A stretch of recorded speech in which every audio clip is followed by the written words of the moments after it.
les activités de la JAP, exercice 2019, déjà son cadre logique. Et on va également voir les objectifs de la JAP, les domaines d'action, les ennemis, et puis au premier chapitre, on verra l'éditorial, qui sera constitué de ceux qu'on a donné, que ce soit les communiqués et tout consort. Il y aura également la revue sur les actes de représentation. Il y aura maintenant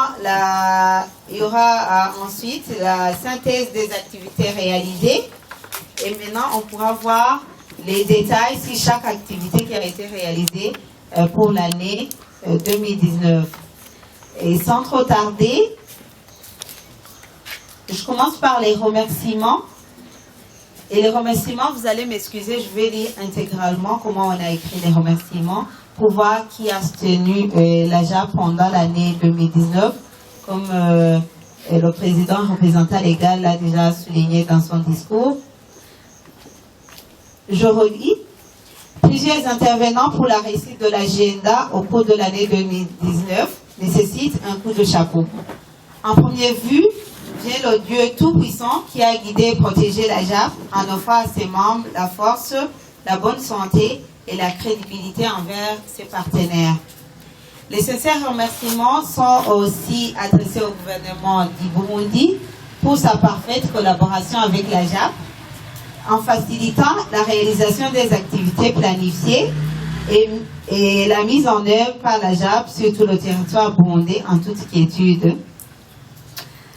La JAP tient également à saluer le rôle prépondérant joué par ses partenaires tant techniques et financiers dans l'accomplissement de certains de ces programmes. Et les remerciements singuliers sont adressés aux agences des Nations Unies au Burundi, notamment l'UNFPA, le PNUD, le Fonds des Nations Unies pour la consolidation de la paix, PBF, pour leur appui dans la réalisation des projets liés à la résilience des jeunes face aux conflits sociopolitiques au Burundi, et également le Centre des Nations Unies pour les droits de l'homme pour les activités que nous avons organisées en commun de formation sur le monitoring des droits de l'homme dans le contexte des élections de 2020 au Burundi. Et également, tiens là le cadre logique de la JAP, comme vous le savez. L'Association pour une jeunesse africaine progressiste, c'est une organisation qui travaille vraiment sous le respect du cadre légal burundais. Parce que c'est une association qui a été agréée sous l'ordonnance ministérielle numéro 530/901 de 2010 portant agrément de l'association pour une jeunesse africaine progressiste à JAP. Et la JAP a un acte notarial numéro 283/2010. La JAP également suit et travaille vraiment dans la cohérence avec la nouvelle loi numéro 1/02 du 27 janvier 2017 portant cadre organique des associations sans but lucratif. Et cette loi a remplacé le décret loi numéro 1/11 du 18 avril 1992 portant cadre organique des associations sans but lucratif. Également, la JAP a passé à la légalisation de ces textes par le ministère des Relations extérieures et de la coopération internationale. C'était en date du 21-12 décembre 2016. Et la JAP aussi est en conformité avec l'article numéro 3 des statuts de la JAP, portant extension des activités à l'étranger. Ikinagereniswe kugisigura kandi gatoyi mu Kirundi nuko ajape dufite uburenganzira aho dutandukaniye n'ayandi mashyirahamwe twaba tuvuga nuko ari organisation nuko ajape mu itegeko ryayo article numéro 3 du statut de la JAP twadesize yuko twebwe nyene abanwanyi tukadesida yuko ajape ishobora kwagura imihora ikaja no hanze y'igihugu.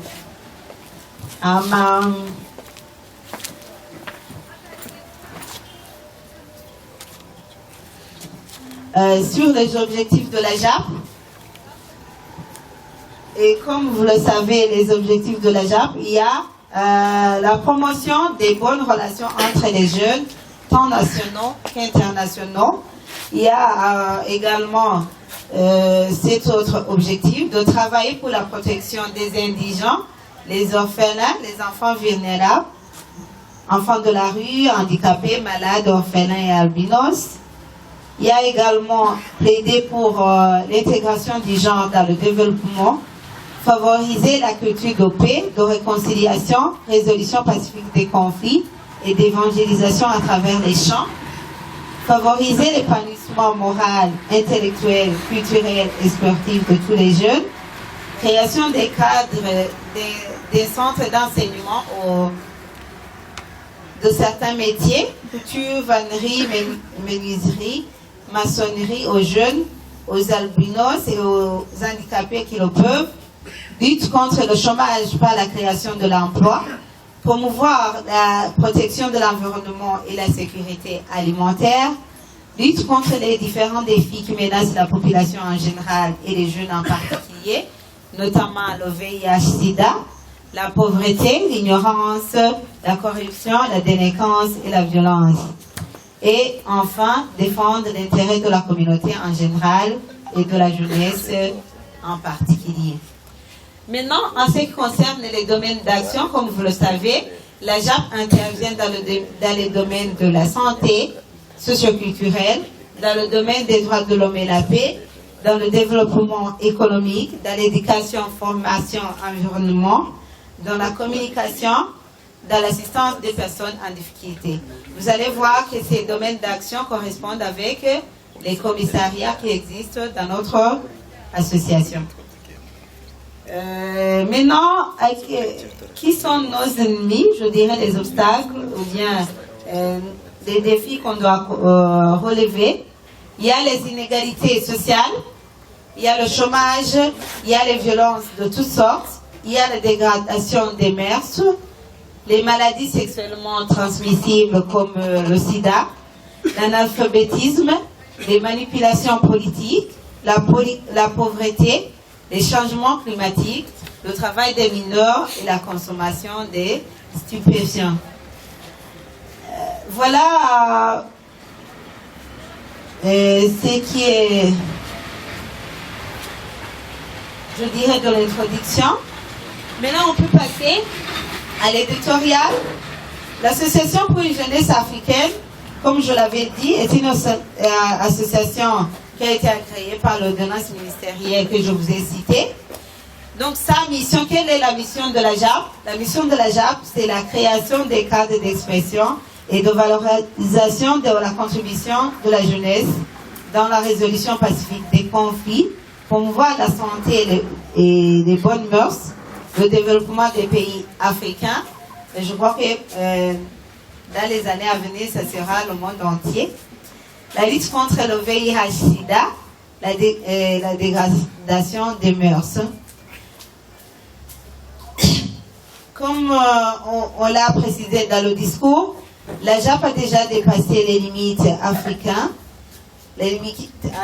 Maintenant, la JAP est présente dans le continent américain et dans le continent européen, conformément à l'article 3 des statuts de la JAP, et en s'appuyant sur la requête introduite dans la réunion technique du 13 octobre 2010, tenue à Bujumbura, portant mise en place des organes au niveau international. Donc, nous avons bisigura yuko muri stati za JAP muri article yayo ya gatatu twemerewe kurenga imbibe zose tugashikana JAP ahisi igera. Bon. Donc au cours de l'année 2019, pas mal des activités ont été effectuées par la JAP dans plusieurs domaines. Je commence par le domaine de renforcement des capacités institutionnelles. La JAP a organisé différentes associations, différentes formations. Je je m'excuse. En intention des autres associations, comme la formation sur la planification, l'élaboration, suivi et évaluation des projets, les techniques d'animation, l'entrepreneuriat et le plaidoyer. Et vous l'avez vu la fois dernière, il y avait la remise des certificats. À cela s'ajoutent également des formations organisées en collaboration avec les partenaires. Je peux citer les différentes formations organisées dans le projet appui à la résilience des jeunes face aux conflits sociaux politiques au Burundi.